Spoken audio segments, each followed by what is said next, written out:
Hey, Northern California, welcome back to Psych Talk with Katie Cundy and Ryan Frost. Hello, great day out there. The weather's starting to change on us. I know, summer's here, officially.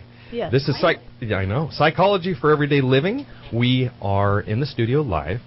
Katie Cundy and I are both marriage and family therapist interns under the supervision of Dr. Patricia Bay. Which leads us into who is our guest Who's today. our special guest today? We have two guests in the studio with us today. We have Dr. Patricia Bay, who is our supervisor and a marriage and family therapist for many, many years here in Redding, California. No dating me. Welcome. And we have Master James, and he is the owner and operator of PhD Martial Arts, which stands for Power, Honor, and Discipline.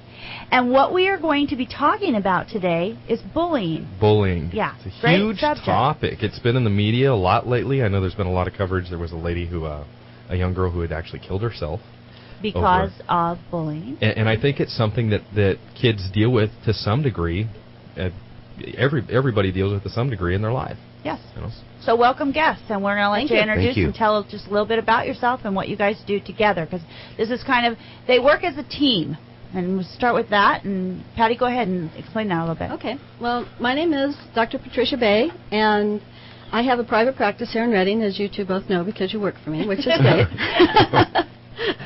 They're my peons. I mean my interns. There we go. I like that. I'm teasing. They're both very talented therapists. Anyway, you have to be a peon sometimes in order to reach non-peon status. Exactly. So I'm good with that, Exactly. and we have a really great supervisor. The only way we let her on the radio is if she complimented us, saying that we were really good therapists. Well, the only reason you're working for me is if you're really good therapist. Aww. There you go. Okay, enough of this. Let's move on. Now that I've patted their little heads, I've been doing this for about 25 years. Don't worry, I'm next. I worked for Children's Protective Services for about 5 years before I went into private practice, and I've been doing private practice for a long time. I've known Master Jim actually since he was shorter than me, and I'm only 5'3". Wait a second. Sometimes I like to bring the body language onto the studio, and we have this. Oh my gosh! Look over here! I can't believe she's telling the story. Yes. So Jim is dissociating.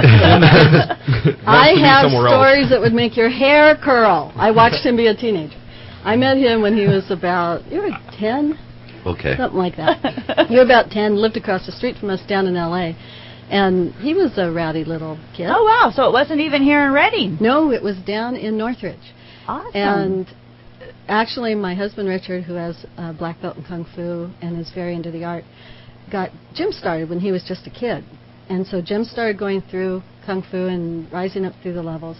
And then he ended up moving up here to Redding because we love him. He's like my little brother. And you're older than me, right? So, no, he's my... yeah, exactly. That's why I lived in a house across the street from him when he was 10. Oh, my gosh. Anyway, so we've known each other for a very long time. And after Jim moved up here and opened up his Kung Fu studio, Kung Fu Sensu, I'm really proud of him, and I think he's really proud of himself, that he has gone further with the art of Kung Fu than most people in the country. He has an 8th degree black belt in Kung Fu. Wow. Which is, it takes a lot of power, honor, and discipline to create that kind of level of expertise. Well, commitment. And commitment.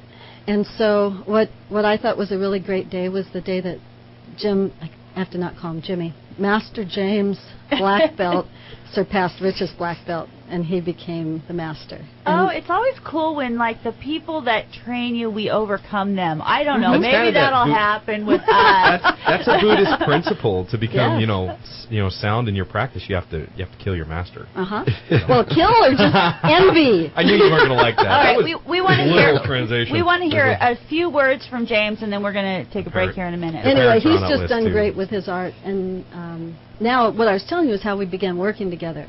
Many years ago, we used to do some women empowerment workshops.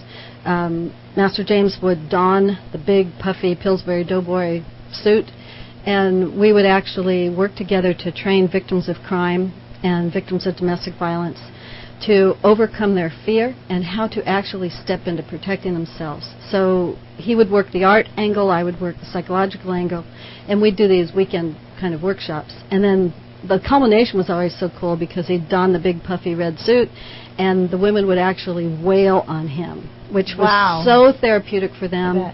and so healing, and it also let them get over their fear that they would freeze and not be able to